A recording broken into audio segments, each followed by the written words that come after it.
Ayatollah Khamenei doing a statement. The younger Khamenei has not been seen since his father was killed in U.S. and Israeli strikes. So you're about to hear a new pastor reading aloud a statement today that's attributed to him. Later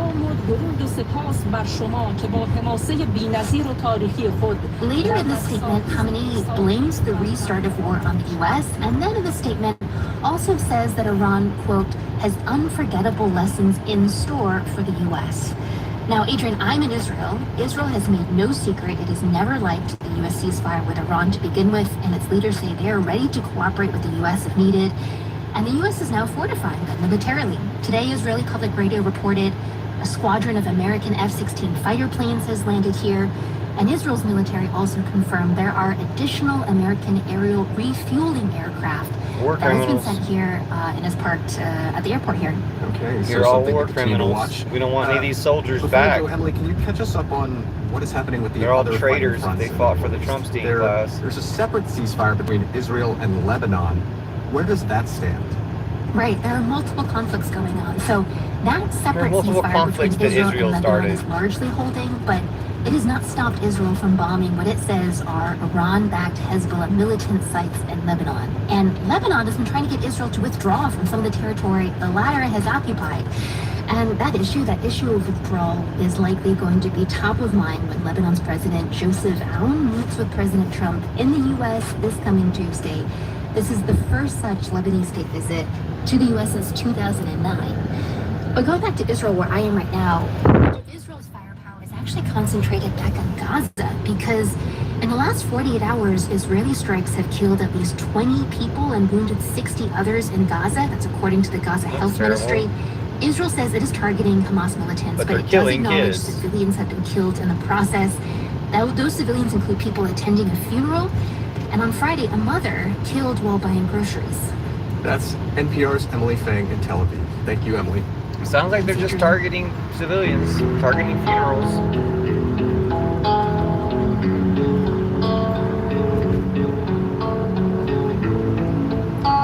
Well, that was the news out of Iran and Israel right now. Hopefully we have peace. Over the last year, Paramount Skydance Media has been on a growth and spending spree. It started when Skydance bought Paramount, a much bigger company. And now, the combined entity wants to buy an even bigger company, Warner Brothers Discovery, in a deal that's worth more than $110 billion. Now, this merger is facing some major legal hurdles, including an antitrust lawsuit brought by a dozen states, and it would also need approval from the Federal Communications Commission. A decision on that could come as early as next week. But new reporting from ProPublica suggests that top federal regulators at the FCC have a conflict of interest. And that's because they've previously accepted gifts from Paramount worth tens of thousands of dollars. The report is based on documented government financial and ethics disclosures. Like people are going to do what Trump wants, care about any rules whatsoever. And I asked him to describe what his reporting uncovered about the gifts received by FCC officials. Our reporting kind of shows that all three of the commissioners have taken money from Paramount, CBS. But the way the story starts, it focuses your attention on December 7th of 2025 honors gala at the Kennedy Center, which is a swanky, very exclusive annual event that the Kennedy Center has been putting on for decades. In December, Sylvester Stallone was there, and for the first time, a sitting president actually hosted the event. Perhaps the greatest underdog in the history of cinema, Sylvester Stallone.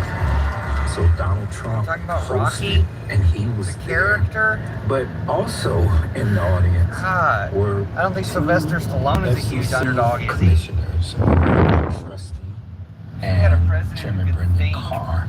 And what we found initially through Olivia Trustee's financial disclosure record was American was that or anything. Accepted over $12,000 in tickets as a gift from Paramount to attend. That's a lot of tickets. Under federal rules, there is like this bedrock principle or requirement that no federal official can receive anything of value from any entity that they regulate or is doing business with or is seeking to do business with the government.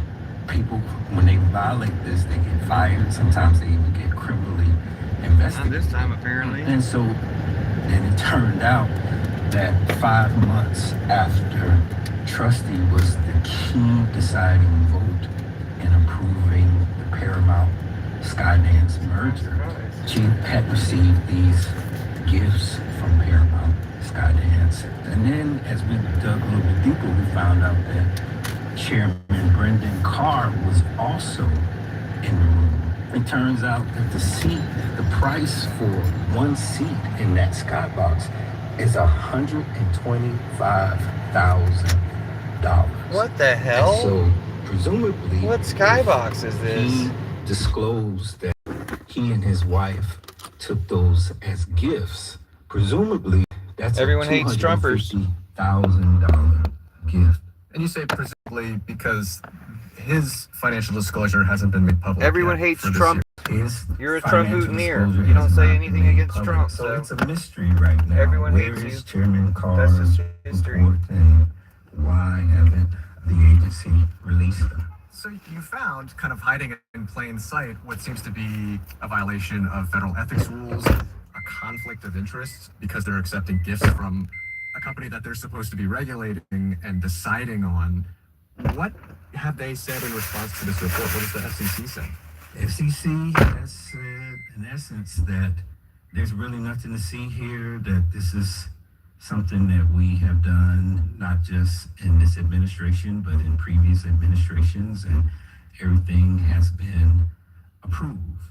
But what we learned by looking at the law and then talking to 4 really credible ethics attorneys, and when we shared the documents and what was being said, almost all of these experts, they were outraged. They were shocked.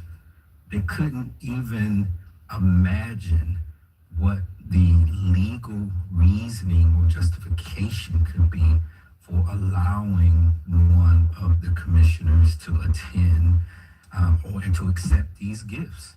So you've revealed this potential conflict of interest with the commissioners who will be deciding on this huge potential merger between 2 media giants. Can you talk about what's at stake?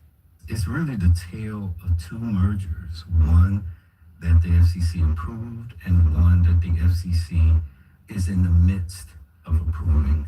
I should also point out, we're talking, there's at least a $110 billion deal that we're talking about here.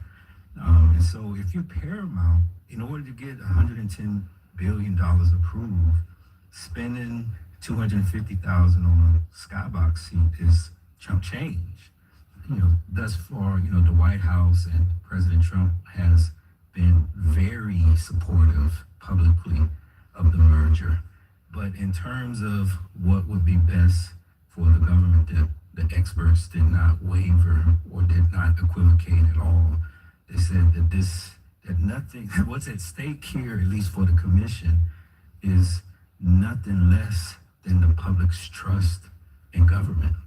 We've been speaking with Corey Johnson, a reporter with ProPublica, who covers conflicts of interest and corruption in the federal government. Corey Johnson, thanks for being here. Thank you for having me.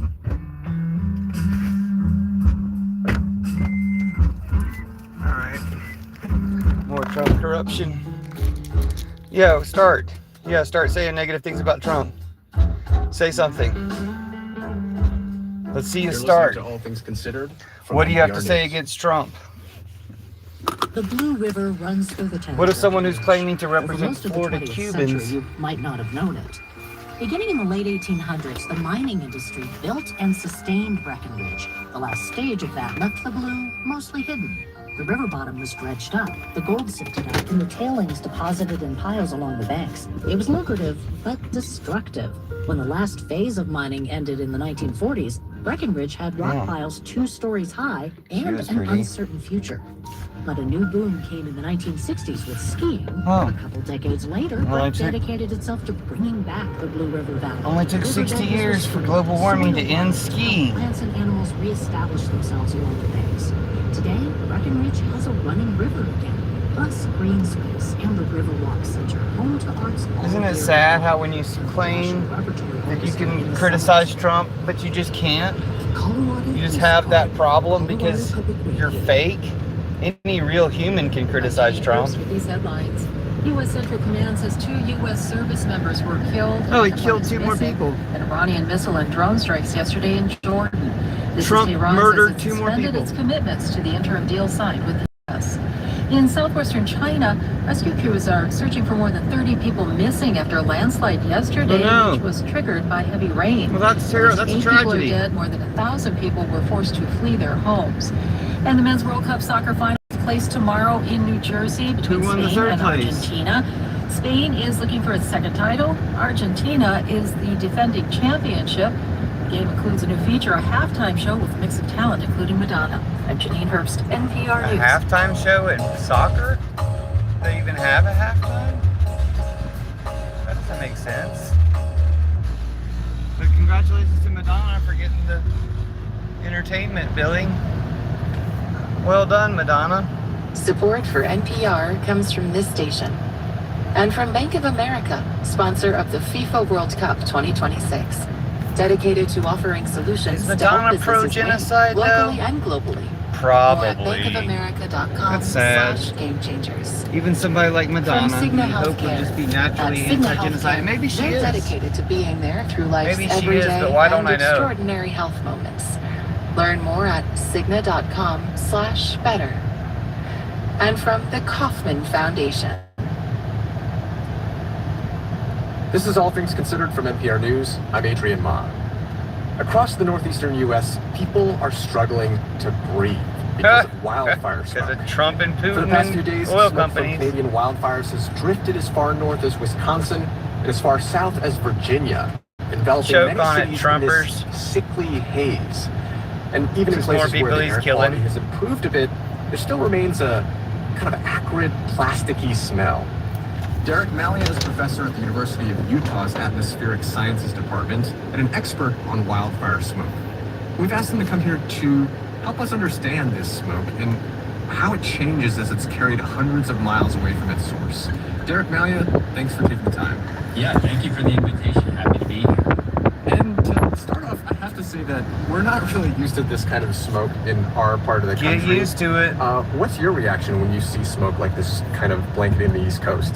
Yeah. Like this, your this part is of the country's definitely special. really unusual. I think we've only seen this a couple times over the past 20 or 30 or so years. It's gonna be I'm every actually year originally from from now the East on, Coast. This is definitely not something goddamn that I global saw a whole warming, lot when thanks to I Trump was and a Putin kid. and oil I think there was companies. one instance in like 2002 where there was smoke from Canada, but otherwise I don't really have any recollection of this happening in that region. You know, one might expect smoke from wildfires to smell kind of like a campfire, you know?